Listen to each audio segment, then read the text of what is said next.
나는 호기심이 많고 긍정적이고 진취적이며 야망이 많은 사람이었다. 신을 인정하지 않고 나 혼자 힘으로 무엇이든지 도전하고 획득하는 것이 습관이 되어 있었다. 대학에서도 공부하면 그만큼의 결과를 보고 수석으로 졸업하면서 나의 자만은 하늘을 찔렀다. 나는 마음 먹으며 뭐든지 할 수 있는 사람이라는 것을 더욱 확신했다. 대학을 졸업하고 나의 높은 야망에는 좀 부족하게 보였지만 영어를 가르치는 일을 했다. 그런데 누군가 선생님이라고 하면 부담부터 왔고, 선생님은 이래야 한다, 저래야 한다라고 나 자신이 나에게 규제하고 억압하기 시작했다. 그러다 문득 내가 가진 큰 야망이 멀어지는 것 같아 일을 한 지 1년이 되자 아무런 계획 없이 일을 그만두었다. 내가 그동안 만나보지 못한 세계는 일을 그만두고 나서부터 시작되었다. 늘 야망이 있고 계획적이며 1분 1초도 뭔가를 하려고 했던 나와 다르게 일을 그만두고 나서부터 모든 것이 풀어졌다. 계획도 없고 더 이상 날 지탱해 주려던 야망도 사라지고 오로지 식욕과 독서욕에 모든 에너지를 쏟았다. 난 항상 긍정적이었다. 근데 세상에는 꼭 긍정적인 것만 있는 것 같지 않다는 생각에 뭔가 속았다는 느낌이 들면서 부정적인 것에만 집중하게 되었다. 댄스 음악에서 슬프고 우울한 음악으로, 자기 개발책에서 허무주의 철학책으로, 음식은 있는 대로 먹고 책을 읽고 떠오르는 감정을 글로 적으며 6개월의 은둔 생활을 했다. 책 속에서 인생이 이것이다 라고 해답을 얻을 수 있을 것 같았는데 책도 뚜렷한 답을 내리지 못했다. 답답하고 마음은 더욱 허해졌다. 아침형 인간이었는데 아침에 눈을 뜨는 것조차 싫었다. 햇빛이 싫었다. 내가 과연 밖에 나가서 정상적인 활동을 할 수 있을지 자신도 없고 의문이 들었다. 문득 사람이 태어나고 학교 다니고 직장을 구하고 결혼하고 아기 낳고 나이 들어 죽는 것이 인생이라면 이 인생에 반복되는 패턴이 의미가 없다라고 느껴졌다. 그냥 죽고 싶었다. 살 이유를 찾을 수 없었다. 무의미한 삶의 패턴에 있는 내가 참 불쌍하다고 생각하고 지내던 어느 날 이런 삶을 즐기고 있는 또 다른 내 모습을 보게 되었다. 일하지 않고 나를 죽이고 있는 것을 즐기고 있는 내 모습에 치가 떨렸다. 집에만 있으면 이 악순환이 계속될 것 같아 혼자 여행을 계획했다. 막 떠나려 할 차에 전화 한 통이 왔다. 같이 일했던 선생님이 학원을 차렸으니 와서 도와달라고 하셨다. 내가 과연 세상에 나가 생활할 수 있을까라는 의문으로 살고 있던 나에게 이 전화는 하나의 빛이었다. 내 세계에서 끌어내줄, 세상에서 보내준 빛. 나는 흔쾌히 일하겠다고 하고 대신 일주일의 시간을 달라고 했다. 이 일주일에서 이틀은 혼자 여행을 할 생각이었고 나머지 날들은 유학 계획 때문이었다. 내가 다시 일을 하게 되면 또 안주하게 될 것이 두려웠다. 이리하여 나의 첫 혼자 여행이 시작되었다. 버릴 것도 잃을 것도 없는 나는 몸뚱이 하나에 작은 가방 하나를 메고 떠났다. 6개월의 운둔 생활을 하다 아무도 나를 모르는 곳에 가니 자유함이 느껴졌다. 그동안 나를 옥매이고 구속했던 것에 풀려난 느낌이었다. 길을 걸으며 길가의 핀풀이 바람이 흔들리는 것을 보자 그냥 눈물이 나왔다. 소소한 자연이 아름다웠고 나에게 항상 허락되었던 그 아름다움을 내가 스스로 차단해 버렸다라는 생각에 내가 안쓰럽게 느껴졌다. 그리고 무엇인지 모르지만 내 마음을 만지는 그런 느낌을 받았다. 그렇게 혼자만의 여행을 마치고 학원에서 6개월 정도 일을 하게 되었다. 여행 후 나는 내가 회복되었다고 생각했지만 아주 바닥의 상태만 벗어났을 뿐 나는 나를 어찌할 수 없었다. 헛헛한 마음을 어찌해야 할지 몰라 일을 가기 전에는 산을 탔다. 산을 타고 나면 마음이 조금 풀리는 것 같았지만 여전히 힘들었다.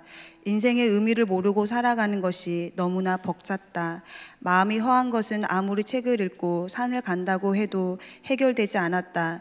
나는 이 땅에서 인생의 목적을 찾을 수 없다고 단정하고 호주로 떠났다. 그곳에서는 인생의 목적을 찾을 수 있기를 간절히 바라면서 하지만 호주에서 3주 정도 시간이 지났을 때 나는 또 허무함을 느꼈다. 사람 사는 것은 어디든지 똑같고 인생의 목적을 이곳에서도 찾을 수 없겠구나라는 생각에 다시 우울해졌다. 그러던 어느 날 이사를 갔는데 집주인이 일요일 아침에 선주야 교회 가자라고 했다. 만약 한국에 있었다면 거부감이 강했을 텐데 이번에 뭔가 달랐다. 그리고 한인교회에 가면 김치도 먹을 수 있으니 그리 손해볼 일은 아니라고 생각하고 집주인 아줌마와 룸메이트를 따라 교회를 향했다. 그 후부터 가끔씩 교회를 따라가 주었다. 어느 주일에 예배가 끝나고 교회 동생이 오늘은 찬양 집회가 있으니 조금만 더 있다 가자고 했다. 이런 제안이 오면 보통 때는 그냥 뿌리치고 집으로 돌아갔을 텐데 그날은 흔쾌히 그러겠다고 하고 찬양 집회를 기다렸다. 찬양이 시작되고 교인들은 일제히 박수를 치며 찬양을 따라 불렀다. 나도 별 생각 없이 박수를 치며 따라 부르는데 어느 한 찬양이 내 마음을 만졌다. 생전 들어보지 못한 찬양을 따라 부르다 갑자기 눈물이 펑펑 쏟아졌다. 날 사랑하시 날 사랑하시 날 사랑하시 성경에 써 있네. 이 구절에서 예수님이 나를 사랑하고 있구나. 그동안 나 자신조차도 나를 사랑하지 못하고 있었는데 내가 알지 못하는 분이 나를 사랑하고 있다는 것이 놀라웠고 또 그의 사랑이 허공에 떠도는 증거 없는 말이 아니라 나를 사랑한다는 게 성경에 써 있는 증거 있는 말이라는 것이 그냥 믿어졌다. 그 후로 교회에서 말씀 듣는 것이 세상 어느 것보다 달콤해졌다. 무슨 찬양을 부르든 하나님의 사랑이 느껴져 그 감격에 늘 눈물이 나왔다. 고집 많고 나를 믿고 지내왔던 내가 고집도 조금씩 사라지고 하나님을 알아가는 게 기쁘고 조금씩 그분을 의지해 나갔다. 그럴수록 하나님이 부어주시는 은혜가 말로 할 수 없을 만큼 많았다. 인생의 목적을 알고 싶었던 나는 내가 그동안 불행했던 이유를 알게 되었다. 바로 하나님 없이 내 힘으로 살려고 했기 때문에 나는 불행했던 것이다. 하나님 없이 내 힘으로 살려고 발버둥쳤지만 나는 내가 어찌할 수 없이 점점 바닥으로 떨어지는 것을 경험했다.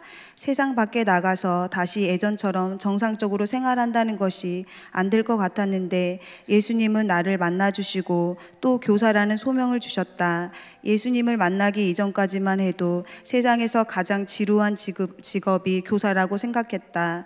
매일 같은 학생에게 같은 책 내용을 가르치니 나와 그런 고리타분한 일은 맞지 않다고 생각했는데 하나님이 바로 이 일이다라고 알려주셨을 때 난 기쁨으로 받아들였다. 아무것도 할 수 없는 바닥의 상태를 경험하고 나서 하나님은 나를 움직이게 하셨다. 그 소명을 주신 후 하나님이 신학교에서 영어 교육을 공부할 수 있는 길을 열어주셔서 기독교적 세계관으로 학생들을 가르치는 것을 배우게 하셨다. 지금 나는 미션스쿨에서 학생들에게 영어를 가르치고 있다. 학생들에게 하나님의 사랑을 전하려고 노력하고 있고 선생님들과는 기도회를 결성해서 일주일에 한 번씩 학교와 학생들을 위해 기도하고 있다. 그리고 하나님의 걸작이 이루어지고 있다. 이전에 우리 학교에 학생들의 자발적 기도회가 있었다고 들었다. 교사 기도회에서 학생들이 자발적으로 학생 기도회를 다시 시작할 수 있도록 우리가 돕자고 마음을 모았다. 그리하여 학생들과 함께 기도하는 또 하나의 기도회가 만들어졌다. 이것을 시작으로 학생들이 스스로 기도회를 이끌어 하나님을 알고 그의 풍성한 은혜를 경험하며 이 학생 기도회가 시간이 지나도 학생들 사이에서 계속 믿음의 전통이 이어나가기를 소원하고 있다. 이 기도회가 이것을 준비하는 교사들에게도 복된 것은 이 시간에 하나님은 학생들보다 먼저 교사들의 마음을 만지시고 우리가 먼저 하나님께 기도하기를 원하신다는 것을 깨닫게 하셨다. 하나님은 정말 우리를 개인적으로 만나주시고 회복해 주시는 것을 기도회 중에 느낀다. 나의 좋으신 하나님이 이루셨다. 지금도 그분께 꼭 붙어 있기를 기도하며 애를 쓴다. 그것이 내가 행복해질 수 있는 유일한 길임을 지금은 너무나 잘 알고 있기 때문이다. 아멘.